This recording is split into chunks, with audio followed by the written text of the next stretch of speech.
Nós estamos com o presidente da Comissão de Orçamento da Alerj, deputado estadual, Pedro Fernandes.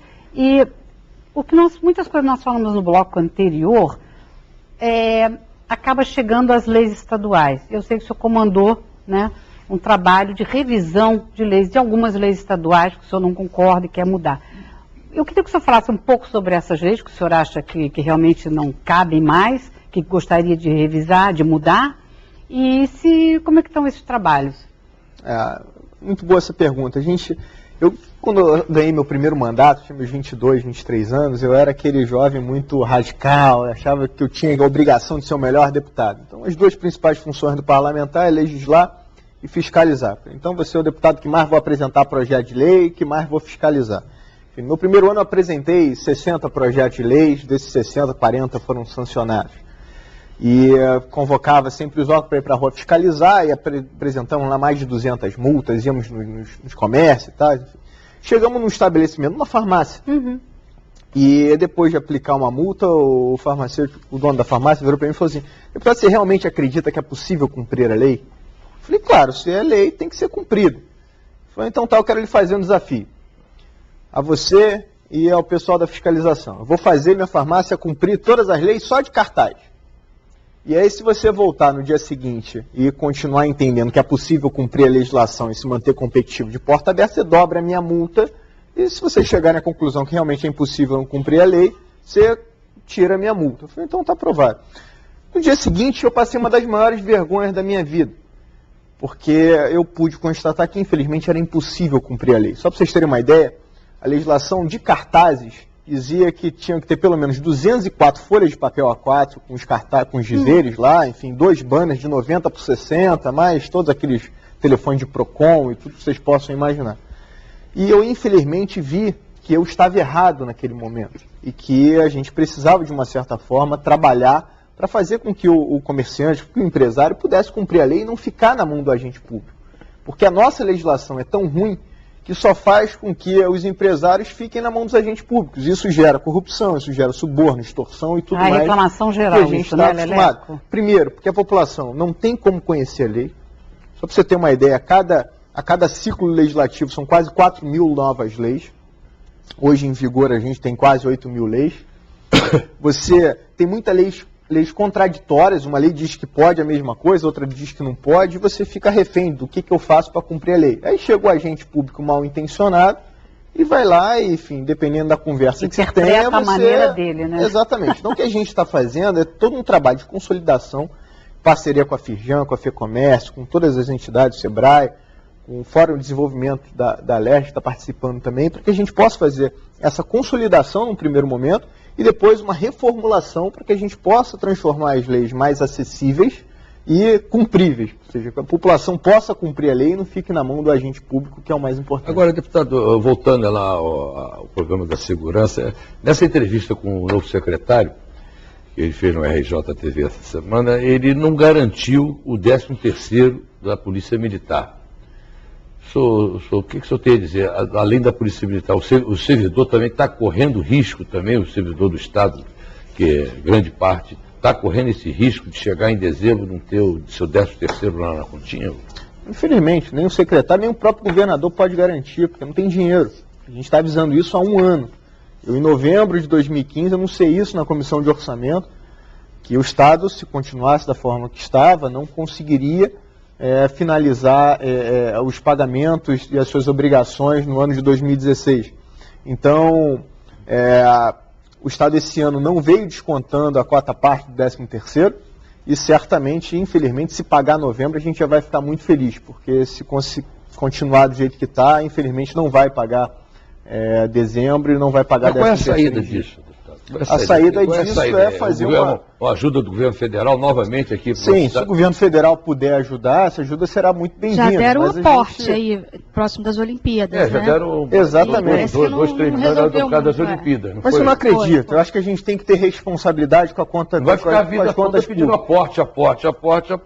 O ideal é fazer aumento da arrecadação, mas para a gente aumentar a arrecadação, a gente precisa e fica dependente de muitas coisas. Tem que a economia voltar a crescer. Tem uma série de coisas que não dependem única e exclusivamente do governo do Estado, isso é uma questão mais nacional.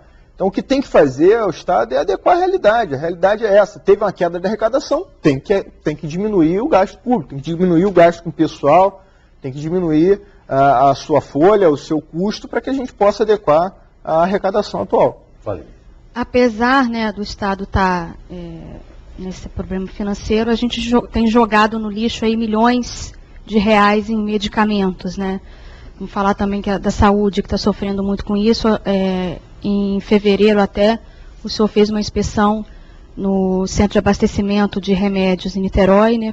Foram constatados 300 toneladas de medicamentos fora da validade, e a denúncia da Veja diz que 2014 e 2015 também foram incinerados 700 toneladas, ou seja, a gente jogou no lixo 1 milhão, né, uma tonelada de medicamentos fora, e milhões de reais, enquanto pacientes morrem nas filas dos hospitais esperando medicação e atendimento. Na época, o senhor chegou a pedir ao Ministério Público, né, a prisão dos envolvidos nesse caso. Alguém foi punido? E como controlar uma situação dessas, esses novos desperdícios? Principalmente com a área da saúde, não é uma área tão delicada, né? Infelizmente não foi 1 tonelada, foram 1.000 toneladas de medicamentos. Infelizmente, 1.000 toneladas. Infelizmente eu participei desse processo, porque foi uma das cenas mais desagradáveis da minha vida. Você se deparar, e não era só medicamentos, eram equipamentos, eram próteses, uma série de... Uma farra, né? Uma série de coisas que infelizmente faz a diferença para a vida de uma pessoa. Muita gente morreu porque deixou de receber um medicamento, uma prótese ou um equipamento desse. Então o que tem que se fazer é um planejamento de fiscalização. A Comissão de Orçamento e a Comissão de Tributação, esse trabalho eu fiz em parceria com o deputado Luiz Paulo, o que a gente, a principal ação desse trabalho foi a implementação da fiscalização que até então não existia. Então hoje pode até vir a acontecer um desperdício, não nesse montante, mas vai ser muito mais difícil pelas formas de fiscalização que a gente fez a atual gestão mudar. E, enfim, eu me sinto na obrigação de dizer que o atual secretário, o secretário Luizinho, ele tem, de uma certa forma, focado nessa questão da fiscalização, e esses desperdícios não têm acontecido como aconteciam antigamente. Mas ninguém foi punido, né? Então, nós encaminhamos todo o trabalho para o Ministério Público, e o Ministério Público tem feito o indiciamento, e num futuro bem próximo, se Deus quiser, vai fazer o pedido da prisão dessas pessoas. Porque as pessoas estão morrendo, né? Alguém tem que pagar por isso, né? Exatamente, mas não é o papel do né? parlamentar fazer o indiciamento. Aí cabe ao Ministério Público fazer esse trabalho, e até onde a gente tem acompanhado, estão fazendo bem feito. O que é mais escandaloso nessa história toda é que o governo pagava para uma empresa para evitar justamente esse tipo de desperdício. Ou seja, além do dinheiro gasto com os remédios que foram descartados, ainda se pagava para uma empresa fiscalizar, coisa que não foi feita. Principalmente quando essa mesma empresa tinha interesse direto nesse processo. Enfim. Agora, deputado, você é cirurgião dentista, uma empresa que fiscalizava bem, né? Por falar em saúde, você é cirurgião dentista, né, de formação. E para essa área, assim, eu sei que você tenta desenvolver bastante essa sua parte acadêmica com relação a trabalho na Assembleia, essa parte que você desenvolve como parlamentarista, como parlamentar. Eu queria saber o que você está fazendo. Você fez algum curso, alguma coisa? Ou você é a experiência é o exemplo da mãe, a experiência da família? De dentista, sem contratempo? Não, como dentista não mais. Mas eu devo muito a minha formação ao ex-prefeito César Maia. Quando eu me formei muito novo, me formei com 20 anos e eu já era subprefeito. E aos 20 anos o prefeito me proporcionou fazer uma pós-graduação na Espanha em políticas públicas. E a partir daí gostei. Logo em seguida eu fiz uma outra pós em políticas públicas aqui no Rio de Janeiro também. Depois tive a oportunidade de fazer políticas públicas em Harvard, que foi a realização de um sonho para mim. Depois estudei o meu mestrado na Fundação Getúlio Vargas, na área de gestão, e agora faço meu doutorado na Universidade de Rennes, na França, justamente nessa área de gestão pública também. Porque eu me sentia muito mal quando eu entrei para a política, né? Eu entrei muito cedo, com 19 anos eu fui subprefeito, e eu ficava assistindo os parlamentares, os secretários, falando um monte de palavra bonita que eu não entendia, e isso me deixava, de uma certa forma, muito preocupado. Mas você já tinha uma professora boa em casa, né? Sempre. Eu tive esse privilégio de ter uma família muito... Eu vou falar por que eu fiz essa pergunta, Porque eu vou lá ver o outro lado, que quando a gente vê essas pessoas falando, eu vou me candidatar por isso aqui, você fica tão decepcionada a ver como as pessoas não estão preparadas.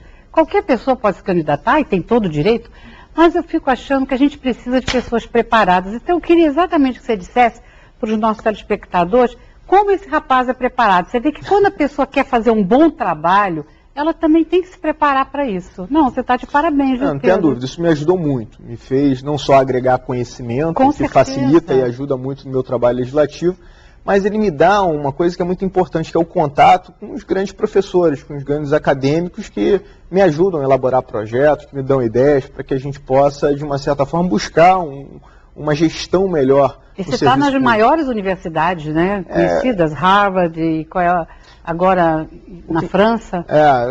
Mas o que me deixa mais agoniado, eu fico vendo às vezes os debates, os programas de televisão no horário eleitoral, você só vê assim um atacando o outro, um brigando, mas você não vê o foco na gestão, proposta, projetos. Trazer uma gestão mais enxuta, São mais responsável. Né? Eu acho que é isso que a gente precisa, é isso que o eleitor, de uma certa forma, tem que exigir dos seus representantes, para que a gente possa respeitar mais o imposto que a gente mesmo paga. Então, a gente paga muito imposto, nós somos um dos países que mais paga imposto no mundo, e a gente não consegue, além de não ver o retorno através de políticas públicas, a gente vê o dinheiro ser desperdiçado de uma forma muito irresponsável. O deputado, já que você falou em eleição, nós estamos uma semana aí de eleger o novo prefeito aqui da nossa cidade do Rio de Janeiro. Como é que o senhor analisa as últimas eleições, onde que revelou uma tendência mais conservadora dos eleitores? O que o senhor atribui a isso?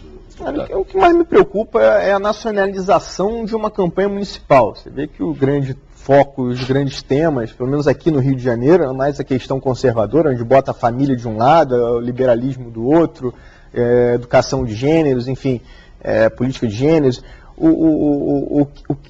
E a questão municipal em si foi muito pouco debatida nessa eleição municipal. É verdade. Então, você falou em relação ao trabalho da vereadora Rosa Fernandes, a gente foca muito. Eu acho que o vereador, dentro das suas outras obrigações e funções, ele tem que ser um grande síndico do seu bairro, da sua região que você representa. E você não vê muito esse foco numa discussão para a vereança aqui no Rio de Janeiro. E até para a própria prefeitura. Se for parar para analisar os grandes debates dos candidatos a prefeito, você praticamente não vê o foco aqui no município em si. Mas isso acho que não é só defeito aqui, não. Você não está vendo as eleições lá nos Estados Unidos? Lá, sim. O pau está comendo violentamente lá. Entrou mulher, entrou amante, entrou tudo lá. Agora desceram mas lá é a nível paulada mesmo nos Estados Unidos. Tanto aqui quanto nos Estados Unidos, o mais engraçado é que você vê que o eleitor tem um foco muito mais passional do que racional. Você vota muito mais com a emoção do que com a razão, enfim. Então, o que a gente tem que fazer, o eleitor tem que exigir, é muito mais a racionalidade em relação ao que esse determinado candidato representa ou vai trazer para mim, não o que ele pensa, ou o que ele falou, deixa eu analisar falar. A ficha do candidato toda, a tendência do candidato. Essa eleição também teve uma característica que o tema corrupção foi muito tocado, muito debatido. A preocupação maior dos eleitores, eu acho que é essa, né? Evitar a repetição. Você vê, essa semana aí a gente teve a prisão do ex-deputado Eduardo Cunha, né? Isso de alguma maneira impacta o seu partido?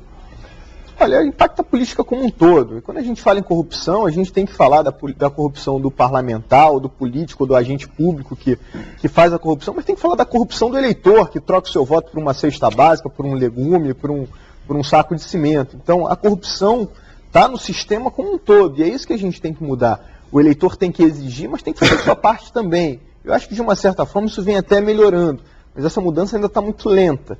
Eu volto a dizer, a gente está muito focado na passionalidade. O eleitor quer saber, quando procura um político, na sua grande maioria, não estou generalizando, mas o que acontece é qual é o benefício que eu vou ganhar se for te eleger, se for te apoiar.